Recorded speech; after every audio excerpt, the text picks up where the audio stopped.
안녕하십니까. 2026년 1월 2일 새해가 밝았네요. 오늘 저희가 좀 자세히 살펴볼 자료가 있는데요. 이게 한국에 오래 체류하시는 미국 시민권자분들이라면 누구나 한 번쯤은 마주하게 될 그런 문제거든요. 근데 이게 생각보다 훨씬 복잡할 수 있습니다. 바로 미국 여권 갱신에 대한 이야기입니다.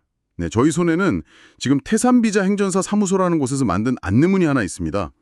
이게 언뜻 보면 그냥 서비스 홍보물 같은데요. 저희는 오늘 이 자료를 가지고 좀 시작을 해보려고 해요. 이 안에 숨어있는 어떤 행정적인 함정 같은 건 뭔지, 그리고 이들이 제시하는 해결책이 과연 최선일지 한 걸음 더 들어가서 아주 비판적으로 분석해 보겠습니다. 자, 그럼 한번 시작해 볼까요? 한번 상상을 해보세요. 지금 여러분의 미국 여권 만료일이 한 18개월쯤 남았습니다. 아직 충분하다고 생각하시겠죠? 하지만 오늘 저희 분석을 다 듣고 나시면 어쩌면 그게 여러분의 안정적인 한국 생활을 위협할 수 있는 시한폭탄의 타이머가 이미 똑딱거리고 있었다는 걸 깨닫게 되실지도 모릅니다.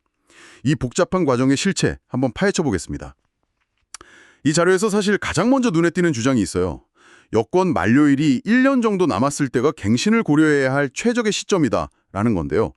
보통은 한 6개월 남겨두고 허둥지둥하는 걸 생각하면 1년은 굉장히 이른 시점이잖아요. 솔직히 이거 좀 과장된 연고가 아닌가 싶기도 한데요. 저도 처음엔 그렇게 생각할 수 있겠다 싶었어요. 근데 이 주장의 근거를 하나하나 뜯어보면 이게 꽤 설득력이 있습니다. 핵심은요, 미국 여권 그 자체가 아니고요. 한국에서의 체류 자격과 직접적으로 연결된 외국 국적 동포 국내 거소증, 그러니까 줄여서 거소증에 있는 거죠. 특히 F4 비자 가진 분들한테는 이게 거의 신분증이나 마찬가지거든요. 아주 중요한 문서죠. 아, 그렇군요. 그러니까 여권하고 거서증이 이게 서로 연동되어 있다는 말씀이시네요. 네, 맞습니다. 저는 그냥 막연하게 아예 별리 시스템이라고 생각하고 있었거든요. 바로 그 지점이 많은 분들이 흔히 빠지시는 그런 함정이죠. 이 자료에 따르면요. 거소증을 연장할 때 출입국관리사무소에서 신청자가 가진 미국 여권의 유효기간을 반드시 확인합니다. 그리고 거소증 연장 기간이 최대 3년까지 가능한데 현재 여권의 만료일을 절대 넘어설 수가 없어요. 잠깐만요. 그럼 예를 들어서 제 여권 유효 기간이 딱 1년 남은 시점에 거소증 연장을 신청하면 거소증도 딱 1년만 연장된다는 건가요? 3년을 받고 싶어도 못 받는 거고요. 정확합니다. 바로 그게 이 자료가 행정적 함정이라고 부르는 부분이에요. 장기적으로 한국에 사실 계획인데 여권 유효기간 때문에 매년 거소증을 연장해야 하는 아주 번거로운 상황이 생기는 거죠. 그렇게 되면 은행 업무나 휴대폰 개통, 각종 계약같이 거소증에 필요한 모든 일에 차질이 생길 수도 있고요. 결국 이 미국 여권이 내 한국 내 법적 지위의 유효기간을 결정하는 첫 번째 도미노인 셈입니다. 와, 도미노라니. 비유가 정말 와닿네요. 여권이라는 첫 블록이 딱 넘어지면 뒤어서 줄줄이 문제가 생길 수 있다는 거군요. 자료에 보니까 또 다른 특정 사례도 언급이 되어 있던데요. 네, 만 65세 이상 재외동포의 국적 회복 신청 사례입니다. 이 경우는 시간 계산이 훨씬 더 중요해져요. 국적 회복 심사에만 통상 8개월에서 10개월 정도가 걸린다고 해요. 그런데 만약에 신청하는 시점에 여권 유효 기간이 1년 미만으로 좀 아슬아슬하게 남아있다면 어떻게 될까요? 심사 결과를 기다리는 도중에 여권이 만료되어 버릴 수도 있겠네요. 그럼 모든 절차가 그냥 중단되는 건가요? 그렇습니다. 그냥 처음부터 다시 시작해야 하는 최악의 상황이 발생할 수 있는 거죠. 국적 회복이라는 어떻게 보면 인생의 정말 중요한 계획이 이 여권 만료일이라는 사소해 보이는 변수 하나 때문에 완전히 틀어질 수 있다는 겁니다.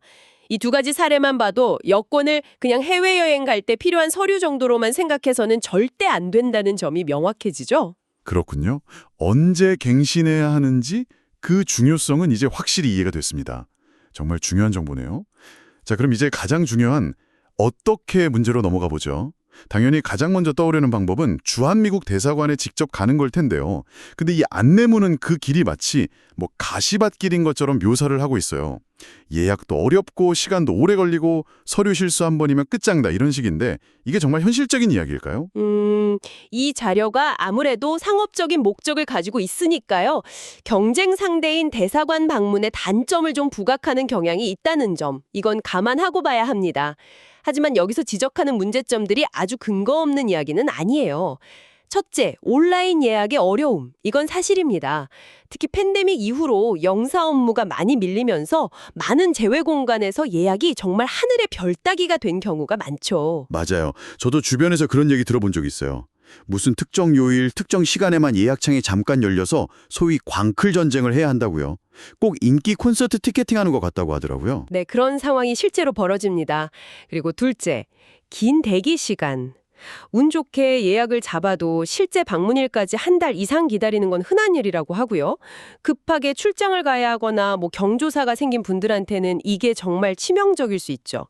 마지막으로 서류 문제. 사진 규격이 아주 미세하게 다르거나 신청서 항목 하나를 잘못 썼거나 수수료 납부 방식이 틀렸을 경우 그 자리에서 바로 반려되고 다시 그 기약 없는 예약 전쟁에 참전해야 합니다. 아, 듣기만 해도 진땀이 나네요. 하지만 여기서 우리가 좀 공정하게 짚고 넘어가야 할 부분이 있는 것 같아요. 이 자료가 절대 언급하지 않는 대사관 직접 방문의 가장 큰 장점, 바로 비용이죠.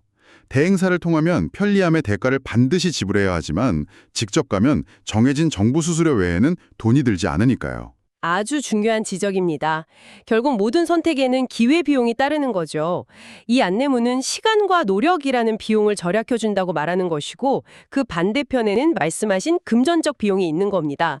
그래서 이 자료가 제시하는 해결책, 즉 자신들의 대행 서비스를 이용하면 이 모든 가시밭길을 피해서 3주에서 4주 만에 새 여권을 받을 수 있다. 이렇게 주장하는 겁니다. 3, 4주라. 대사관 방문 대기 시간까지 생각하면 확실히 빠른 속도네요. 근데 저는 여전히 좀 불안한데요. 세상에 하나뿐인 내 여권, 원본을 그것도 우편으로 다른 사람에게 보낸다는 게 솔직히 좀 마음에 걸리거든요. 이 대행사의 신뢰성, 이건 어떻게 확인할 수 있을까요? 좋은 질문입니다. 이 안내문도 바로 그 점을 의식하고 있어요. 그래서 자신들이 그냥 심부름센터가 아니라 한국 법무부에 정식으로 등록된 출입국 민원 대행기관이라는 점을 여러 번 강조합니다. 국가로부터 공인받은 자격이 있다는 점을 내세워서 고객의 불안감을 좀 해소하려는 그런 전략이죠. 아, 공인기관이라는 점이 하나의 안전장치가 될 수는 있겠네요. 그리고 아주 흥미로운 마케팅 포인트를 쓰더라고요. 바로 K-팝 스타의 사례. 해외 공연이 급했던 미국 국적의 K-팝 아이돌도 자기들 서비스를 이용했다고요. 그렇죠. 이건 아주 영리한 사회적 증거의 활용입니다.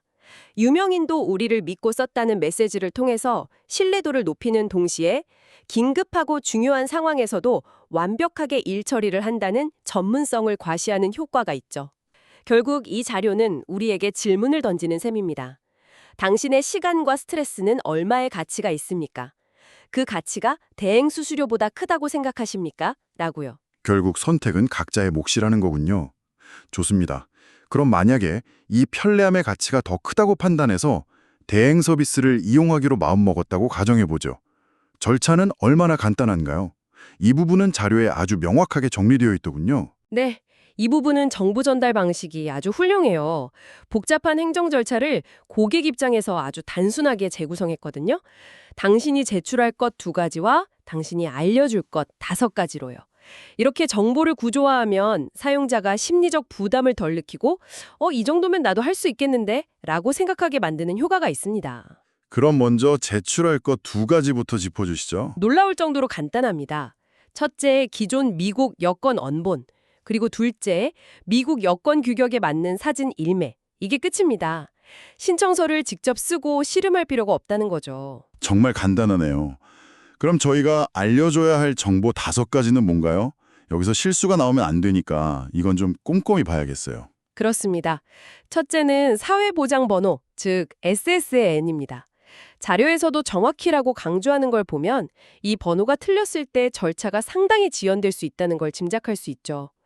둘째는 출생도시, 서울, 사우스코리아처럼 국가명까지 명확히 기재해야 할 거고요. 3번째가 좀 특이하던데요. 신체 정보요. 키를 미터법이 아니라 피트와 인슈 단위로 알려줘야 한다고요. 한국에서 오래 살다 보면 자기 키를 피트 인치로 바로 답하기 어려운 사람도 많을 텐데 이런 디테일이 바로 개인이 직접 신청할 때 실수하기 쉬운 부분이겠네요. 맞습니다. 머리카락 색과 눈 색깔도 마찬가지고요. 이런 사소한 정보 하나하나가 신청서의 필수 항목인 거죠. 넷째는 한국 내 현재 거주 주소. 새 여권을 받을 주소니까 당연히 정확해야 하고요. 그리고 마지막 5번째는 직업입니다. 무직, 어님플로이드나 스튜던트도 상관없다고 명시해서 신청자의 부담을 덜어주고 있습니다. 정리하자면 구비 서류 2개 하고 개인정보 5가지만 정확히 준비해서 전달하면 나머지는 대행사에서 다 알아서 처리해준다는 거군요. 심지어 서울뿐만 아니라 강원도, 부산, 제주도 등 전국 어디서든 등기 우편으로 안전하게 업무를 볼 수 있다고 하니 지방 거주자분들한테는 확실히 매력적인 대안이 될 수 있겠습니다. 자, 오늘 저희는 태산비자 행정사사무소의 안내문 한 장으로 시작해서 한국에 거주하는 미국 시민의 여권 갱신이라는 주제를 아주 깊게 파고들어 봤습니다. 여권 유효기간이 거소증과 연동되어 있다는 그 숨겨진 사실부터 대사관 직접 방문의 현실적인 장단점, 그리고 대행 서비스라는 대안의 명과 암까지 다각도로 조명해봤네요. 여기서 우리가 얻어야 할 가장 중요한 교훈은 사전 준비와 정보의 중요성이라고 생각합니다. 이 안내문이 상업적 의도를 가졌든 아니든 간에 우리에게 중요한 정보를 제공한 것은 사실이거든요. 해외 정기 체류자에게 여권은 단순한 신분증을 넘어서 현지에서의 법적 안정성을 담보하는 핵심 서류입니다. 이런 행정 절차의 복잡성을 미리 이해하고 자신의 상황에 맞는 최적의 해결책을 능동적으로 찾는 자세야말로 안정적인 해외 생활의 기본기라는 점을 다시 한번 깨닫게 됩니다. 맞습니다. 결국 아는 것이 힘이다라는 말이 여기서도 통하는군요. 오늘 저희 논의는 특정 행정 절차에 대한 효율적인 사설 해결책을 분석하는 것이었는데요. 여기서 한 걸음만 더 나아가서 이런 질문을 던져보며 마무리하고 싶습니다. 우리의 삶이 점점 더 국경을 넘어 전 세계로 확장되는 이 시대에 과연 각국 정부가 제공하는 영사 서비스는 어떤 모습으로 진화해야 할까요? 흥미로운 질문이네요. 있는 전문 민간 대행기관과의 파트너십을 통해서 효율성을 높이는 것이 하나의 모델이 될 수 있지 않을까요? 그렇게 되면 대사관은 테러 대응이나 자국민 긴급 구조와 같이 더 복잡하고 중요한 외교 그리고 보호 업무에 영향을 집중할 수 있을 테니까요. 물론 다른 한편에서는 이런 민영화가 필수 공공 서비스를 이용하는 데 있어서 비용 장벽을 만들고 결국 돈으로 편의를 사는 서비스의 양극화를 낳을 수 있다는 비판도 가능할 겁니다. 공공 서비스의 미래, 한 번쯤 생각해 볼 만한 질문 아닐까요?